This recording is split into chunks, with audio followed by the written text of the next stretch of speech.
Welcome વિદ્યાર્થી મિત્રો. આજનો આપણો ટોપિક છે ટોર્ક, જેને સિમ્બોલ છે ટો. આને ટો બોલાય છે. તેનું તો ટી નથી, ટો છે. અથવા તો બીજું નામ છે એની બળની ચાક માત્રા. પણ પોપ્યુલર જે ટૂંકમાં એ બોલાય છે ટોર્ક તરીકે બોલાય છે.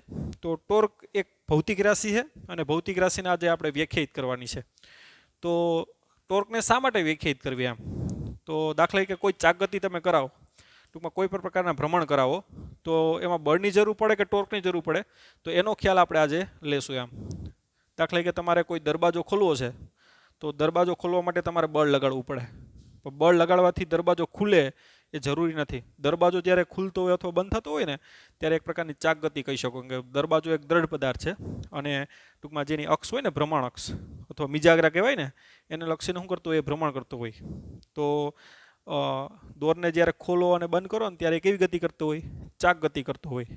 તો ચાક ગતિ કરવા માટે ટૂંકમાં બળ જરૂરી છે કે ટોર્ક જરૂરી છે એમ, એના વિશે આપણે ખાસ આજે જોશું.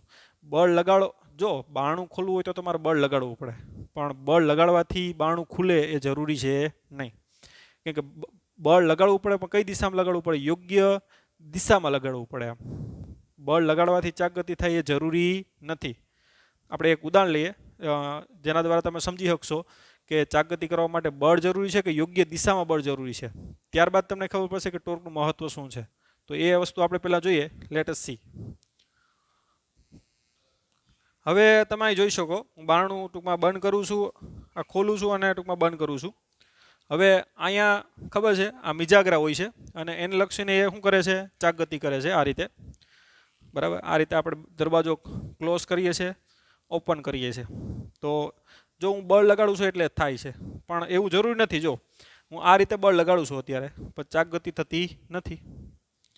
પણ આ રીતે જો બળ લગાડું તો ચાકગતિ થાય છે. ખ્યાલ આવ્યો કે નહીં? એટલે મારે યોગ્ય દિશામાં બળ લગાડવું પડે. હું અહીંથી આમ બળ લગાડું આ રીતે, તો ચાકગતિ થાય છે નહીં. એટલે ચાકગતિ કરવા માટે બળ જરૂરી નથી આમ. ખ્યાલ આવ્યો કે નહીં? યોગ્ય દિશામાં બળ જરૂરી છે એમ. યોગ્ય દિશામાં બળ એટલે જ એને આપણે ટોર્ક તરીકે વ્યાખ્યાયિત કરશું એમ. હવે તમે એ પણ જોઈ શકો કે જો આમ બળ લગાડવું ને તો મારે વધારે બળ લગાડવું પડે, પરંતુ આમ બળ લગાડવું ને તો મારે ઓછું લગાડવું પડે. કેમ કે આ મારું બળ અને જે આ અંતર છે એની વચ્ચેનો ખૂણો કેવો છે? 90. તો મારું ટૂંકમાં ચાકગતિ કરાવવું એકદમ સિમ્પલ છે. કેમ કે આ કન્ડિશનમાં ટોર્ક કેવું હોય? મહત્તમ. ટોર્કને વ્યાખ્યાયિત કરશો એટલે તમને ખ્યાલ આવશે. પછી તમે એમ જોઈ શકો, બારણું અહીંથી ખોલવું હોય ને બંધ કરવું હોય તો વધારે ભારી લાગે. ઇવન હજી પણ નજીકથી બંધ કરવું હોય ને ખોલવું હોય તો વધારે. તમને સિમ્પલ ક્યારે લાગે? જ્યારે આ રીતે ટચ કરીએ, 90ના ખૂણે ટૂંકમાં એને આ કરો આવી રીતે, તો તમને એકદમ સિમ્પલ વેથી તમે એને ચાકગતિ કરાવી શકો. કેમ કે ટોર્ક કેવું હોય? મહત્તમ હોય. ટૂંકમાં આ બળ અને આ લંબ અંતર, તો બળ ગુણ્યા લંબ અંતર કરશો ને એને જ આપણે ટોર્ક કહેશું. ટોર્ક એટલે શું થાય? તો કે બળ ગુણ્યા એને કેવું થાય? લંબ અંતર. જ્યારે હું આવી રીતે બળ લગાડું ને ત્યારે મારું લંબ અંતર 0 થાય. કેમ કે લંબ અંતર અક્ષમાં જ છે. જો એટલે બળ ગુણ્યા લંબ અંતર કરો, લંબ અંતર 0 આવે, તો 0 ગુણ્યા બળ એટલે ટોર્ક કેવું થાય? 0 થાય. એટલે ટૂંકમાં ચાકગતિ કરાવવી હોય તો બળ નહીં, પણ યોગ્ય દિશામાં બળ એટલે કે ટોર્ક જે આપણે વ્યાખ્યાયિત કરશું એ જરૂરી છે. તો ચાકગતિ માટે આપણે બીજા ઘણા બધા ઉદાહરણ પણ જોઈએ. Let S C. ચાકગતિના એવા બીજા બધા ઉદાહરણ પણ જોઈએ આપણે. દાખલા કે કોઈ બોટલ છે,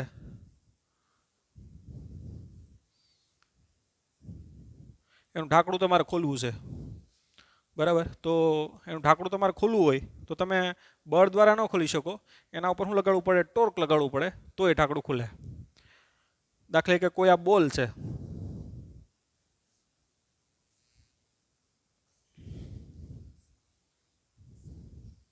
આ બોલ છે, એને તમારે ખોલવું હોય તો તમારે શું લગાડવું પડે? ટોર્ક લગાડવું પડે. અને જો તમારું ટોર્ક ઇનફ ના હોય ને તો તેમાં એના માટે શું યુઝ કરો? શું યુઝ કરો છો? પાના યુઝ કરો. કે પાના દ્વારા શું થાય કે ટોર્ક તમારું કેવું લાગે? વધારે લાગે. કે બળ લગાડો, પાછું આ લંબ અંતર જો વધી જાય તો ટોર્ક શું થઈ જાય? વધી જાય. યોગ્ય એનું ટોર્ક હોય ને એ ટોર્ક લગાડો, એના કરતાં વધારે લગાડો તો જ એ બોલ ખુલવાનો છે. તમે હાથેથી બોલ ખોલો તો એમાં ટોર્ક એટલું લગાડી શકો નહીં. પણ પાનાથી ટોર્ક લગાડો તો લંબ અંતર વધી જાય. કે ટોર્ક એટલે બળ ગુણ્યા લંબ અંતર એમ. તો જેટલું ટોર્ક વધારે એટલી ચાકગતિ થવાની પોસિબિલિટી વધારે. કેમ કે ચાકગતિ થાય તો જ બોલ ખુલે ને. પછી તમે ડ્રાઇવિંગ કરો છો તો હેન્ડલ જે ડ્રાઈવ કરો એક પ્રકારનું તમે શું લગાડો છો? ટોર્ક. જે પણ વાહનોના બધા વ્હીલ ચાલે છે એ વ્હીલ ટૂંકમાં કોઈ પણ પ્રકારની ચાક ગતિ થતી હોય ને તો એના માટે જવાબદાર બળ નથી પણ કોણ છે? ટોર્ક છે. ટોર્ક એટલે યોગ્ય દિશામાં બળ લગાડવું એમ. હવે ટોર્કને આપણે વ્યાખ્યાયિત કરશું કે ભાઈ ટોર્ક મેક્સિમમ ક્યારે હોય, મિનિમમ ક્યારે હોય, ઝીરો ક્યારે હોય, બરાબર? કે ટોર્ક વધારે લગાડશો તો ચાક ગતિ વધારે થશે, ટોર્ક ઓછું લગાડશો તો ચાક ગતિ કેવી થાય? ઓછી થાય. અને ટોર્ક ઝીરો લગાડો તો ચાક ગતિ થાય જ નહીં. તો હવે આપણે ટોર્કને શું કરશું? વ્યાખ્યાયિત કરશું, બરાબર? તો બધા ઉદાહરણ આપ્યા આપણે કે ભાઈ કોઈ બરણી ખોલો છો, તમે કોઈ બોલ ખોલો છો, કાર ડ્રાઈવ કરો છો, દરવાજા ખોલો છો, આ બધી તમે ટોર્ક લગાડીને જ કરો છો, બરાબર? તો હવે ટોર્કને આપણે વ્યાખ્યાયિત કરીએ. આ એક્સ અક્ષ છે, આ વાય અક્ષ છે. માનો કે આ કોઈ પદાર્થ છે, ત્રિજ્યા એની આર છે અને આર ત્રિજ્યાના માર્ગ પર એને આવી રીતે શું કરવાનું છે? આપણે ચાક ગતિ કરાવવાની છે. ઓકે. તો એના માટે તમારે માનો કે આવી રીતે બળ લગાડો છો. આવી રીતે બળ લગાડો તો ચાક ગતિ થાય? ના થાય. અહીંથી ધરીમાં આ ધરીના લક્ષીની ભ્રમણ થાય? ના થાય. એને યોગ્ય દિશામાં શું લગાડવું પડે? આવી રીતે માનો કે બળ લગાડો છો તો આ બળ એફ સદિશ છે. આ ત્રિજ્યાનો સદિશ આ રીતે થાય, ધ્યાન આપજો. આવી રીતે બાર થાય આર સદિશ. ઓકે. એની વચ્ચેનો ખૂણો કહી દો કે કેટલો છે? થીટા છે. ત્રિજ્યાનો સદિશ એને લક્ષીને આ શું કરાવવાનું છે? આપણે ચાક ગતિ કરાવવાની છે. અને આ રીતે તમે બળ લગાડ્યું અને ત્રિજ્યા અને બળ વચ્ચેનો ખૂણો કેટલો છે? આર છે. ઓકે. હવે ટોર્ક એટલે કંઈ નથી. ટોર્ક એટલે બળ ગુણ્યા એ બળને શું છે? લંબ અંતર. ટોર્ક એટલે શું થાય? બળ ગુણ્યા લંબ અંતર એમ. ટોર્કનો સિમ્બોલ ટો છે, બળ એટલે એફ, લંબ અંતર એટલે આવી રીતે લખી શકો ડી. આ લંબ અંતર છે, ધ્યાન આપજો. તો ટોર્ક એટલે બળ ગુણ્યા શું લખાય? લંબ અંતર. જો આ કોઈ ધરી છે, લંબ અંતર આર છે. જો આ બળ છે ને એને લંબ અંતર આર થયું ને, કે બળ આવી રીતે લગાડ્યું તો આના માટે ટોર્ક કેટલું લખાય? બળ એફ ગુણ્યા લંબ અંતર આર, એફ આર. ખ્યાલ આવ્યો કે નહીં? ટોર્ક એટલે શું? તો કે આને લક્ષીને ભ્રમણ કરે છે આ પદાર્થ છે, રેડી? એને બળ લગાડ્યું એફ. તો ટોર્ક એટલે શું? તો કે બળ એફ ગુણ્યા આ બળને લંબ અંતર આ થઈ ગયું ને, કેમ કે બળ અને આર વચ્ચેનો ખૂણો કેટલો છે? 90 નો. તો ટોર્ક એટલે બળ ગુણ્યા લંબ અંતર. તો આના માટે ટોર્ક કેટલું થાય? F R. બળ ગુણ્યા આર એટલે શું છે? લંબ અંતર જ છે અહીંયા. હવે અહીંયા તમે જો તો અહીંયા લંબ અંતર કેટલું થાય એમ? તો જો આ બળ છે, જો આ બળ લગાડ્યું તો બળની કાર્યરેખા પાછળ લંબાવો તો જે 90 નો ખૂણો થાય ને ત્યાં તમે ડ્રો કરવાની થાય. આ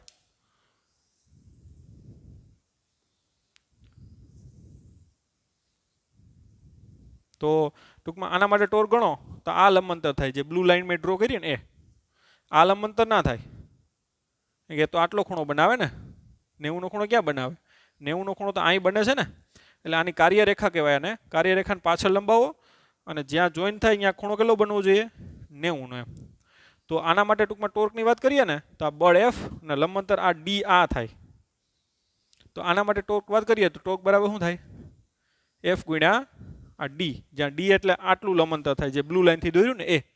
હવે એ આપણે મેળવવું હોય તો આ ખૂણો થીટા, તો આ ખૂણો કેટલો થાય? થીટા છે, બરાબર? આ અંતર આર છે, આને આપણે આરના સ્વરૂપમાં મૂકવાનું છે ડીને. તો આ થીટા. હવે શું લખશું આપણે? તો કે સાઇન થીટા. સાઇન થીટા બરાબર શું થાય? સામેની બાજુ એટલે કે ડી ના છેદમાં કર્ણ એટલે શું થાય? આર. માટે ડી બરાબર શું આવે? R sine theta. એટલે ટોર્ક બરાબર શું થાય? બોલો જોઈએ. એફ કાઉન્સમાં શું આવશે? R sine theta. R sine theta શું છે? લંબ અંતર છે, ખાસ ધ્યાન આપજો. આર સાઇન થીટા થાય ને આટલું, તો આર સાઇન થીટા શું છે? બળ ગુણ્યા લંબ અંતર. તો આવી ગયું ટોર્ક. તો આ રીતે લખાય. ટોર્ક બરાબર શું લખાય? R F sine theta. Torque બરાબર શું લખાય? RF sin θ। હવે ટોર્ક છે ને એ સદિશ રાશિ છે, કેવી રાશિ છે? સદિશ રાશિ। અને સ્થાનાંતર પણ R પણ કેવી રાશિ? સદિશ રાશિ। બળ પણ કેવી રાશિ? સદિશ રાશિ। તો આમાં કયો ગુણાકાર આવશે? ક્રોસ ગુણાકાર આવશે। કે ક્રોસ ગુણાકાર કરો તો જ આ સદિશ આવે, બરાબર। ટોર્ક કેવી રાશિ છે? સદિશ રાશિ। તો એને સદિશ સ્વરૂપે દર્શાવવું હોય તો ક્રોસ ગુણાકાર કરવો પડશે। સદિશ સ્વરૂપે આપણે લખવું હોય તો ટો સદિશ બરાબર શું આવશે? R cross F। અને આપણે ખબર છે ક્રોસ દૂર કરો તો શું આવશે? RF sin θ। અને આ રીતે જ લખાય પાછું। ક્રોસ દૂર કરો તો શું આવે? sin θ આવે। જ્યાં θ એટલે શું છે જોવું તમે? R અને F વચ્ચેનો ખૂણો। જ્યાં θ બરાબર શું છે? સદિશ R અને θ એ સદિશ R અને F વચ્ચેનો શું છે? ખૂણો છે, જે આગળ આપણે અહીંયા કીધેલું છે। તો ટોર્કને આ રીતે લખાય। ટોર્ક બરાબર શું થાય? RF sin θ। અથવા ટોર્ક બરાબર શું લખાય? R cross F। ખ્યાલ આવ્યો? અને એ ટૂંકમાં એનો અદિશ ગુણાકાર ટૂંકમાં આને ક્રોસ ગુણાકાર કરો અને આવે તો એ ટૂંકમાં આ રિઝલ્ટ જ આવી ગયું, બળ ગુણ્યા લંબ અંતર। તો જેટલું લંબ અંતર વધારે એટલું ટોર્ક કેવું થાય? વધારે થાય, બરાબર। તો આમાં જો તમે 90 નો ખૂણો છે ને, તો આમાં ટોર્ક બરાબર FR આવ્યું હતું ને, તો આવશે જોજો। આમાં 90 નો ખૂણો છે R અને F વચ્ચેનો, આ બાજુ 90 તો આ બાજુ 90 જ થાય। તો આના માટે ટોર્ક કેટલું આવે? RF sin 90। sin 90 કેટલા થાય? 1 થાય ને, તો આવી ગયું ને RF, બરાબર। હવે હું તમને કહું કે આ ધરી છે, ધ્યાન આપજો, આ પદાર્થ છે, અને બળ F આમ લગાડો તો ટોર્ક કેટલો આવશે? આમ બળ લગાડો તો આ ભ્રમણ કરશે, આને આમ આ પદાર્થ છે એને આ રીતે ભ્રમણ કરાવવું હોય તો આમ બળ લગાડશો તો ભ્રમણ કરશે? નહીં કરે। અહીંથી એ આ ધરીમાંથી નીકળી જશે, દાખલા કે અહીં દોરી બાંધી અને અહીંથી આમ ખેંચો તો એ ભ્રમણ કરે? ન કરે, કે એ યોગ્ય દિશામાં બળ નથી। આનો ટોર્ક ગણો તો કેટલો આવશે? ટોર્ક આપણે ગણીએ, આ સદિશ R અને F વચ્ચેનો ખૂણો કેટલો થાય? 0 થાય। ટોર્કનું સૂત્ર શું છે? RF sin θ। સાઇન કેટલો છે? 0। સાઇન 0 0 થાય એટલે ટોર્ક 0। ટોર્ક 0 નો મતલબ કે કોઈ ચાકગતિ થાય નહીં, કેમ કે ચાકગતિ માટે શું જરૂરી છે? બળ નહીં પણ ટોર્ક જરૂરી છે। બળ તો આ લાગે જ છે પણ ચાકગતિ એમ થાય નહીં। યોગ્ય દિશામાં શું લાગવું જોઈએ? બળ લાગવું જોઈએ। અને એ યોગ્ય દિશા એટલે એને જ વ્યાખ્યાયિત કર્યો કે ભાઈ જેટલું લંબ અંતર વધારે થાય ને, કેમ કે આમાં લંબ અંતર 0 થાય, જોવો ને તમે, કેમ કે બળની કાર્યરેખા છે એ અહીંયા આવે ને તો લંબ અંતર કેવું થાય? 0। બળ આ રીતે લગાડો તો લંબ અંતર આટલું થાય। બળ આ રીતે લગાડો તો લંબ અંતર આટલું થાય, જો વધે। જો આ રીતે એક્ઝેક્ટ લગાડો તો લંબ અંતર એટલું વધી ગયું મેક્સિમમ। ખ્યાલ આવ્યો કે નહીં? તો આ રીતે બળ લગાડો લંબ અંતર 0 હોય, આ રીતે લગાડો, આ રીતે લગાડો, આ રીતે લગાડો, અને છેલ્લે આ રીતે, તો લંબ અંતર આ મેક્સિમમ મળ્યું કહેવાય। મેક્સિમમ લંબ અંતર મળે, એમ કે ખૂણો જો થીટા છે 0 થી લઈ અને 90 સુધી, અને 90 થઈ જાય તો થીટા કેવું થઈ જાય? મેક્સિમમ। મેક્સિમમ એટલે લંબ અંતર કેવું થાય? વધારે થાય। ખ્યાલ આવ્યો? થીટા 0 નો હોય તો લંબ અંતર 0, પછી થીટા 10 20 30 40 એવી રીતે થીટા 90 થઈ જાય તો લંબ અંતર મેક્સિમમ થઈ જાય, જે R જેટલું મળે। ખ્યાલ આવ્યો? કેમ કે લંબ અંતર કેટલું થાય? R sin θ। ખ્યાલ આવ્યો? તો આ વસ્તુ છે એ આરામથી આપણે સમજી શકીએ। હવે ટોર્કની તમને ફિલિંગ આવશે એ હું વિશ કરી શકું કે તમને ટોર્કની હવે ફિલિંગ આવતી હશે, બરાબર। હવે ટોર્કના એકમની અને પારિમાણિક સૂત્રની વાત કરીએ તો ટોર્ક એટલે તો કંઈ નથી, બળ ગુણ્યા શું છે? લંબ અંતર છે। એટલે એનો એકમ છે, બળનો એકમ શું થાય? ન્યૂટન। અને અંતરનો એકમ શું થાય? મીટર। એટલે ટોર્કનો એકમ શું થાય? ન્યૂટન ઇન્ટુ મીટર, અથવા તો એનો એકમ શું થાય? જૂલ। આ તો વસ્તુ શું છે? કાર્ય જ છે એક પ્રકારનું, બરાબર। એટલે ટોર્કનો એકમ ન્યૂટન ઇન્ટુ મીટર પણ થાય, અથવા તો શું થાય? જૂલ થાય। અને એનું પારિમાણિક સૂત્ર આપણે ખ્યાલ છે, M1 L2 T-2। બળનું ને અંતરનું મૂકો તો એ કાર્ય આવે, કાર્ય જૂલ। તો ટોર્કનું પારિમાણિક સૂત્ર શું થાય? m1 l2 t-2 અને એકમ શું થાય ન્યૂટન ઇન્ટુ મીટર. તો હવે એની દિશાની વાત કરીએ. ટોર્ક સદિશ રાશિ છે અને દિશા કઈ તરફ હોય? r ક્રોસ f ની દિશામાં. ધ્યાન આપજો, એની દિશા કઈ તરફ હોય? તો હવે અહીં ધ્યાન આપજો, આપણે r ક્રોસ f કરીએ. ધ્યાન આપજો, આ થીટા છે. r ક્રોસ f એટલે આમ તમારે કરવું પડે. તો અંગૂઠો કઈ બાજુ આવ્યો? તમારી સાઈડ આવ્યો. એટલે ટોર્કની દિશા કઈ તરફ થાય? બહાર તરફ. એના માટે ડોટ વાપરીએ ને આપણે. ખ્યાલ આવ્યો? તો અહીં લખવું હોય R F sine theta into N caret બોલાય. અહીં સદિશ લખો ને, તો અદિશ લખો તો એન કેરેટ લખવાની જરૂર નથી, કે એનું મૂલ્ય છે. અને આપણે કના સ્વરૂપમાં છે? હજી સદિશ સ્વરૂપમાં જ છે. તો અહીં શું લખવું પડે? N caret. અને એન કેરેટ એટલે તમે શું લખી શકો? અહીંયા અહીં રાઉન્ડ કરીને ડોટ પણ લખી શકો, બરાબર? કારણ કે દિશા તમારી સાઈડ આવી ને, લંબરૂપે બહાર તરફ, એટલે એના માટે ખબર છે આપણે ડોટ સિમ્બોલ વપરાય, જે આપણે ભણી જ ગયા છે આગળ. અને જો ટૂંકમાં આ રીતે બળ લાગતું હોત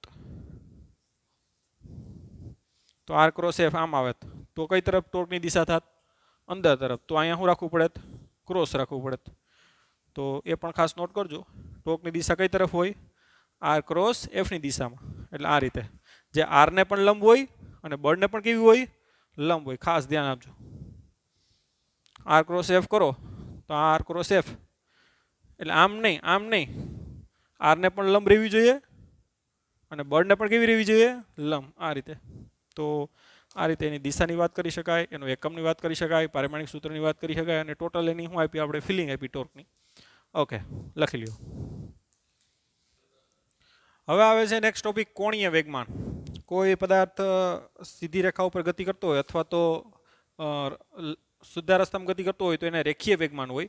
પણ એને જ્યારે ટૂંકમાં ભ્રમણ કરે અથવા ચાક ગતિ કરે તો એને શું હોય? એ પદાર્થને કોણીય વેગમાન હોય છે. તો એને આપણે વ્યાખ્યાયિત કરીએ, જેનો સિમ્બોલ એલ છે. ધ્યાન આપજો. અને કોણીય વેગમાન કેવી રાશિ છે? સદિશ રાશિ છે. તો કોણીય વેગમાન વ્યાખ્યાયિત કરવા માટે આપણે કોઈ પદાર્થને ચાક ગતિ કરાવીએ તો એના માટે યોગ્ય આપણે યામાક્ષ પદ્ધતિ લઈ લઈએ. આ એક્સ અક્ષ, આ વાય અક્ષ.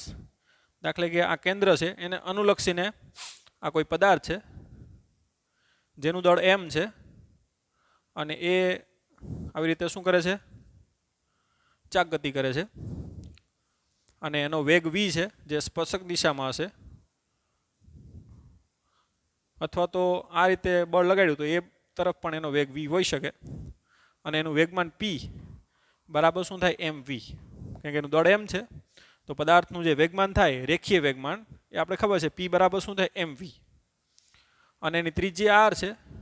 આ ત્રિજ્યાનો સદિશ આ રીતે ડ્રો કરાય, જે આપણે ખ્યાલ છે. ઓકે. અને વેગમાન, રેખીય વેગમાન અને ત્રિજ્યાનો જે સદિશ છે એની વચ્ચેનો ખૂણો કેટલો છે? થીટા છે. ઓકે. હવે કોણીય વેગમાન એટલે કંઈ નથી. કોણીય વેગમાન બરાબર રેખીય વેગમાન ગુણ્યા શું છે? લંબ અંતર છે. જેવી રીતે ટોર્ક એટલે બળ ગુણ્યા લંબ અંતર હતું, એવી રીતે કોણીય વેગમાન બરાબર શું છે? રેખીય વેગમાન ગુણ્યા શું છે? લંબ અંતર. એટલે એને આપણે સિમ્બોલ સ્વરૂપે લખવું હોય તો પી ગુણ્યા આ લંબ અંતર ડી, જ્યાં પી એટલે રેખીય વેગમાન છે અને આ લંબ અંતરનો સિમ્બોલ છે, કારણ કે આ સિમ્બોલ લંબનો છે, અને ડી પી ને લંબ અંતર. ઓકે. તો હવે એનું આપણે સૂત્ર મેળવવાનું છે, જેવી રીતે ટોર્કનું સૂત્ર મેળવ્યું તો એ રીતે. તો અહીં ધ્યાન આપો, જો આ રેખીય વેગમાન છે, ધ્યાન આપજો, અને ગુણ્યા એનું લંબ અંતર આ થાય. રેખીય વેગમાન ગુણ્યા લંબ અંતર. તો આની કાર્યરેખા પાછળ લંબાવો તો આ જે આવશે બ્લુ લાઈન, એ શું છે? લંબ અંતર છે, કારણ કે આ ખૂણો 90 નો બન્યો. તો આ થઈ ગયું તમારું રેખીય વેગમાન પી બરાબર એમ વી, અને ગુણ્યા આ શું છે? એનું લંબ અંતર. આ ખૂણો થીટા હોય તો આ ખૂણો પણ કેટલો થાય? થીટા થાય. આ લંબ અંતર આપણે ડી, જે આપણે સિમ્બોલ આપ્યો મેળવવાનું છે. તો આપણે ખબર છે સાઇન થીટા બરાબર શું થાય? સામેની બાજુ, એટલે કે ડી ના છેદમાં કર્ણ, એ કેટલો છે? આર છે. તો ડી બરાબર શું થાય? R sine theta. એટલે લંબ અંતર કેટલું થાય અહીંયા? R sine theta. કોને? તો કે રેખીય વેગમાનનું લંબ અંતર કેટલું થાય? આ ડી આર સાઇન થીટા આવ્યું. માટે એલ બરાબર શું લખાય? પી ગુણ્યા લંબાંતર કેટલું આવ્યું ડી એટલે આર સાઇન થીટા. ઓકે, તો એલ બરાબર અને આ રીતે પણ લખી શકાય આર પી સાઇન થીટા. અને એને સદિશ સ્વરૂપે લખવું હોય કેમ કે એ સદિશ રાશિ છે, તો સદિશ સ્વરૂપે લખવું હોય તો આર ને પી બંને કેવું છે સદિશ છે, અને પી એલ પણ કેવું છે સદિશ, એટલે આની વચ્ચે કયો ગુણાકાર આવશે ક્રોસ ગુણાકાર. અને સાઇન થીટા છે એટલે આપણે ખ્યાલ જ છે આર ક્રોસ શું આવશે પી, જેને આપણે રિવર્સ કરો તો આ રીતે લખી શકાય R P sine theta, cross દૂર કરો તો. અને જ્યાં થીટા એટલે શું છે સદિશ આર અને પી વચ્ચેનો ખૂણો, જે આકૃતિમાં પણ આપણે જોઈ શકીએ. બરાબર, ઓકે. તો આ રીતે ટૂંકમાં કોણીય વેગમાન એલ સદિશ બરાબર શું લખાય આર ક્રોસ પી. એટલે આપણે વસ્તુ આ યાદ રાખવાની છે કે રેખીય વેગમાન ગુણ્યા લંબ અંતર, જ્યાં લંબ અંતર એટલે શું આવે છે આર સાઇન થીટા આવે છે.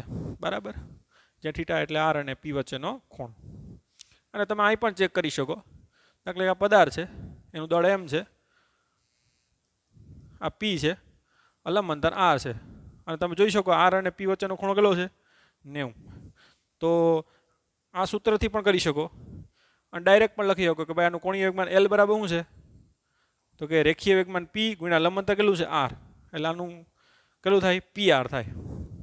સૂત્ર ઉપરથી જો તો એલ બરાબર શું થાય આપણે ખબર છે R P sine theta, theta કેટલો છે આર અને પી વચ્ચેનો ખૂણો કેટલો છે 90, તો સાઇન 90 કેટલા થાય 1, એટલે એલ બરાબર શું આવે આર પી. જે તમે જોઈ શકો કે આવી રીતે ડાયરેક્ટ જે વ્યાખ્યા છે એના ઉપરથી પણ પીઆર આવે છે અને સૂત્ર ઉપરથી પણ પીઆર, એટલે જનરલ સૂત્ર ટૂંકમાં એનું આ થઈ ગયું એમ આર પી સાઇન થીટા, જેને આપણે સદિશ સ્વરૂપે શું લખીએ આર ક્રોસ પી. અને એની દિશા છે એ આર ક્રોસ પીની દિશામાં હોય, જેવી રીતે ટોર્કનું હતું એ રીતે. તમારો જમણો હાથ છે એની આંગળીઓ આરથી પી ફેરવવાની છે આ રીતે, તો એની દિશા તમારી તરફ આવશે, એટલે અહીંયા ટૂંકમાં શું આવશે ડોટ આવશે. અને જો આ ઝેડએક્સ લઈ લો તો કે કેરેટ આવશે. બરાબર, બાર તરફનું ઝેડએક્સ કે કેરેટ આવે તો કે કેરેટ પણ લખી શકો અથવા ડોટ પણ લખી શકો. બરાબર, તમારે જો આ રીતે લખવું હોય તો આ રીતે પણ લખી શકો કે ભાઈ R P sine theta into શું આવશે કે કેરેટ, અથવા ડોટ લખો કેમ કે આ દિશા મેં ઝેડએક્સ લઈ લીધી તમારી તરફની, તો કે કેરેટ પણ તમે લખી શકો. ઓકે, હવે એના એકમની વાત કરીએ આપણે.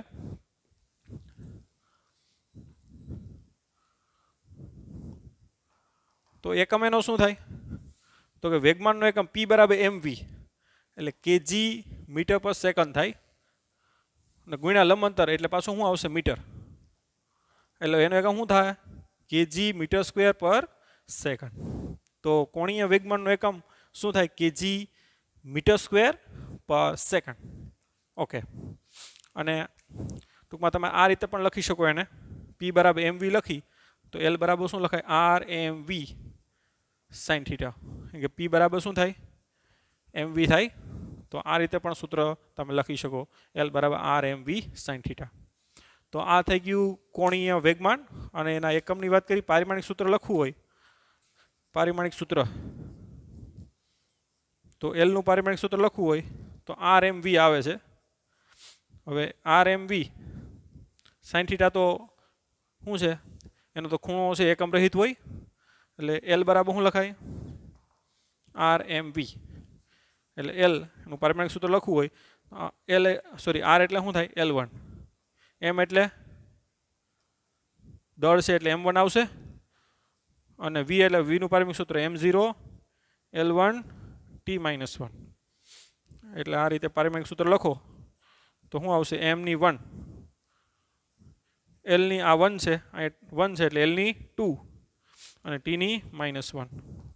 તો કોણીય વેગમાનનું પારિમાણિક સૂત્ર છે એ M1 L2 T-1 થશે. તો આ રીતે એક વસ્તુ ખાસ યાદ રાખવાની, કોણીય વેગમાન એટલે કંઈ નથી, જો કોઈ પદાર્થ ટૂંકમાં ભ્રમણ કરતો હોય તો એને શું હશે કોણીય વેગમાન હશે. જો સીધી રેખામાં ગતિ કરતો હોય અથવા દ્વિપરિમાણમાં ગતિ કરતો હોય, બરાબર, તો ટૂંકમાં સ્થાનાંતર કરતો હોય તો એને રેખીય વેગમાન હોય. પણ જો કોણીય સ્થાનાંતર કરતો હોય અથવા તો ભ્રમણ કરતો હોય એટલે કે ચાક ગતિ કરતો હોય તો એને ક્યુ વેગમાન હોય કોણીય વેગમાન. અને કોણીય વેગમાન બરાબર શું થાય તો કે જેનું રેખીય વેગમાન હોય એ ગુણ્યા શું થાય એનું લંબ અંતર. ઓકે, એ ભ્રમણ કરતો હોય તો એનું કોણીય વેગમાન પણ હોય છે, સોરી રેખીય વેગમાન પણ હોય ને, કે ભ્રમણ કરતો હોય તો કેટલું અંતર કાપે એ પણ કહી શકીએ ને કે ભાઈ એક ભ્રમણ કરે તો 2πr જેટલું શું કરે, રેખીય સ્થાનાંતર કરે ને, તો એને કોણીય વેગમાનની સાથે શું હોય, રેખીય વેગમાન પણ હોય, બરાબર.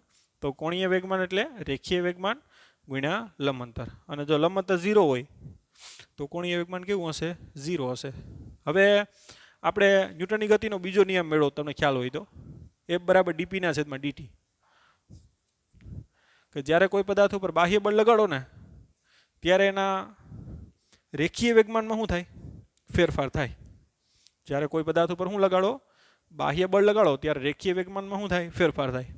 તો અહીંયા કોણીય વેગમાનમાં ફેરફાર કરવો હોય તો બળની જગ્યાએ શું લગાડવું પડશે, ટોર્ક લગાડવું પડશે. કેમ કે ચાગતી બળથી નથી થતી, કોના થાય, ટોર્કથી થાય. તો આપણે સાબિત કરશું, આ જોજો, બળની જગ્યાએ ટોર્ક આવશે અને રેખીય વેગમાનની જગ્યાએ શું આવશે, કોણીય વેગમાન આવશે. તો આ સૂત્ર છે ને આપણે સાબિત કરશું, જોજો હમણાં એ સૂત્ર આવી જાય. ન્યૂટનની ગતિનો બીજો નિયમ કોના માટે, તો કે ચાક ગતિ માટે કહી શકો, બરાબર. તો ચાલો મેળવીએ, આ લખી લેજો. કોણીય વેગમાન L બરાબર, આપણે સૂત્ર આપણે ખ્યાલ છે કે R ક્રોસ શું થાય, P. આપણે ટી સાપેક્ષ વિકલન કરીએ, ટી સાપેક્ષ વિકલન કરતા, તો ટી સાપેક્ષ વિકલન કરો તો અહીં શું આવશે, dl/dt બરાબર, આ બાજુ શું આવશે, d/dt કૌંસમાં R ક્રોસ P. હવે ગુણાકારમાં વિકલનનો નિયમ આવે, જે આપણે ઓલરેડી વિકલનના નિયમમાં ભણી ગયા કે ગુણાકારમાં વિકલનનો નિયમ કઈ રીતે લખાય, આ પહેલું પદ અને આ બીજું પદ. પહેલાં શું આવે, પહેલું 12, બીજાનું વિકલન એટલે શું આવશે, dp/dt, પછી પ્લસ આવે, ખ્યાલ છે, પહેલું 12 બીજાનું વિકલન વત્તા બીજું 12 એટલે p12, પણ ઓલી બાજુ કરશું કેમ કે ક્રોસ ગુણાકાર છે એટલે બીજું 12 પહેલાનું વિકલન, એટલે પહેલાનું વિકલન હું લખી નાખું છું dr/dt, અને બીજું અહીં 12 જ કર્યું છે મેં, એ ક્રોસ ગુણાકારમાં આપણે ખ્યાલ છે a cross b is not equal to b cross a, એટલે ખાસ ધ્યાન રાખવું પડે. p ક્રોસ અહીંયા આમ ન કહી શકો, ખ્યાલ આવ્યો, p ક્રોસ આ રીતે ન લખી શકો, કેમ કે તો દિશા બદલાઈ જાય ને, કેમ કે બે પરસ્પર વિરુદ્ધ હોય. a cross b is equal to minus શું લખાય, b ક્રોસ a. એટલે પહેલું 12 બીજાનું વિકલન કર્યું વત્તા બીજું 12 એટલે અહીં 12 કરવાનું, ખ્યાલ આવ્યો, પહેલાનું વિકલન. આ થઈ ગયો ગુણાકારમાં વિકલનનો નિયમ. હવે આપણે dp/dt એટલે તો ખ્યાલ છે, ન્યૂટનની ગતિનો બીજો નિયમ બળ થાય એટલે શું આવશે, R ક્રોસ F વત્તા dr/dt એટલે શું લખાય, સ્થાનાંતરનું સમયની સાપેક્ષ વિકલન એટલે વેગ આવે ને, એટલે શું આવે, v સદિશ વત્તા p બરાબર શું થાય, mv.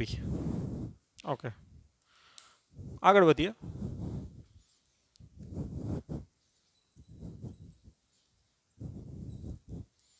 હવે તમે જોઈ શકો કે v ક્રોસ v એટલે એની વચ્ચેનો ખૂણો કેટલો થાય, 0, અને sin 0 0 થાય ને, v sin θ, એટલે v ક્રોસ v કેટલા થાય, 0 થાય. એટલે અહીંયા v ક્રોસ mv બરાબર શું થાય, 0. કારણ કે v ક્રોસ v એટલે v શું થાય, sin 0 થાય, કેમ કે વેગ અને વેગ વચ્ચેનો ખૂણો કેટલો હોય, 0 હોય ને. a cross a 0, b cross b 0, ખબર છે આપણે, i cross i 0, j caret cross j caret 0 થાય, એની વચ્ચેનો ખૂણો 0 હોય એટલે sin 0 કેવા થાય, 0. એટલે આ પદ ટૂંકમાં 0 થઈ જાય. તો ટૂંકમાં આવશે એ કેટલું આવશે, તો કે dl/dt બરાબર શું આવશે, R ક્રોસ F. હવે R ક્રોસ F એટલે તો આપણે ચેપ્ટરની શરૂઆત, આપણે આ પીરિયડની શરૂઆતમાં જ વ્યાખ્યાયિત કર્યું. R ક્રોસ F એટલે શું થાય, ટોર્ક. હવે R ક્રોસ ટૂંકમાં F બરાબર તો શું લખાય, તો ટોર્ક છે, માટે dl/dt બરાબર શું આવશે, ટોર્ક. તો આ વસ્તુ મેં તમને કીધી એમ, આ મતલબ શું થાય કે જ્યારે પદાર્થ ઉપર બાહ્ય ટોર્ક લગાડો ને ત્યારે જ એના કોણીય વેગમાનમાં શું થાય, ફેરફાર થાય. બાકી વેગમાનમાં ફેરફાર બળ લગાડવાથી નહીં, પણ શું લગાડવાથી? ટોર્ક લગાડવાથી કોણીય. જેવી રીતે આ વસ્તુ છે ને કે જ્યારે પદાર્થ ઉપર બાહ્ય બળ લગાડો ને ત્યારે એના રેખીય વેગમાનમાં શું થાય? ફેરફાર થાય. બાકી એને વેગમાન કેવું રહેશે? અચળ રહેશે. એને જ આપણે શું કહેતા હતા? રેખીય વેગમાન સંરક્ષણનો નિયમ. અને અહીંયા આપણે શું કહેશું કે જ્યારે એના ઉપર કેવું લાગે? બાહ્ય ટોર્ક લાગે ત્યારે જ એના કોણીય વેગમાનમાં હંમેશા શું થાય? ફેરફાર થાય. બાકી કોણીય વેગમાનમાં ફેરફાર થાય નહીં. એટલે એને શું કહેશું આપણે? કોણીય વેગમાન સંરક્ષણનો નિયમ. આ રેખીય વેગમાન સંરક્ષણનો નિયમ કહેવાય. આ જે આપણે તાર્યો ને એને શું કહેવાય? કોણીય વેગમાન સંરક્ષણનો નિયમ. એ લખવું હોય તો લખી શકો તમે. હવે કોણીય વેગમાન સંરક્ષણનો નિયમ આપણે એક કણ માટે લખ્યું. આપણે કણના તંત્ર માટે નેક્સ્ટ પીરિયડમાં જોશું. તો એ નિયમ લખવું હોય તો આ રીતે લખી શકાય.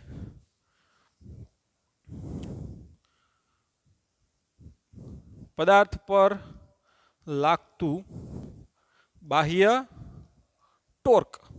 બળ નહીં પણ શું લખવું પડે? ટોર્ક. પદાર્થ પર લાગતું બાહ્ય ટોર્ક કેવું હોય? શૂન્ય હોય. તો તેનું કેવું? કોણીય નહીં પણ હવે શું લખવું પડે? સોરી, રેખીય નહીં પણ શું લખવું પડે? કોણીય વેગમાન કેવું રહે છે? અચળ રહે છે. આ જે વિધાન છે એ વિધાનને જ આપણે શું કહેશું? કોણીય વેગમાન સંરક્ષણનો નિયમ. રેખીય વેગમાન સંરક્ષણનો નિયમ શું લીધો હતો? જો પદાર્થ ઉપર લાગતું બાહ્ય બળ કેવું હોય? શૂન્ય હોય. તો આ કેવું હશે? તો રેખીય વેગમાન કેવું હશે? એનું અચળ રહેશે. ન તો એનું વધે ન તો ઘટે. તો એ રીતે ટૂંકમાં કોણીય વેગમાન સંરક્ષણનો નિયમ પણ લખી શકો. આ બધી વસ્તુ કોપી છે. આમાં કેટલી ખાસ એટલી મહેનત પડતી નથી. બરાબર? કેમ કે જે વસ્તુ આપણે રેખીય ટૂંકમાં વેગ સમજી ગયા, પ્રવેગ સમજી ગયા, બળ સમજી ગયા, એની જગ્યાએ અહીંયા શું આવશે? કોણીય વેગ, કોણીય પ્રવેગ. ત્યાં રેખીય સ્થાનાંતર આવે, અહીં કોણીય સ્થાનાંતર આવે. ત્યાં રેખીય વેગ આવે, અહીં કોણીય વેગ આવે. ત્યાં રેખીય પ્રવેગ આવે, અહીં કોણીય પ્રવેગ આવે. ત્યાં જે ભાગ ટૂંકમાં બળનો છે એ જ ભાગ અહીંયા કોનો છે? ટોર્કનો છે. ત્યાં રેખીય વેગમાન આવે, અહીંયા શું આવે? કોણીય વેગમાન આવે. તો સૂત્ર પણ યાદ રાખવાના જ પડતા. તમે આ બધી વસ્તુ રિપ્લેસ કરી નાખો ને કે ભાઈ ત્યાં રેખીય સ્થાનાંતર, અહીંયા શું આવે? કોણીય સ્થાનાંતર. ત્યાં રેખીય વેગ v હોય, અહીંયા કોણીય વેગ શું હોય? ઓમેગા હોય.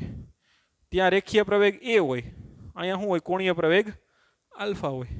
ત્યાં રેખીય વેગમાન p હોય, અહીંયા કોણીય વેગમાન શું હોય? l. ત્યાં જે ભાગ બળનો છે એ ભાગ અહીંયા કોનો છે? ટોર્કનો છે.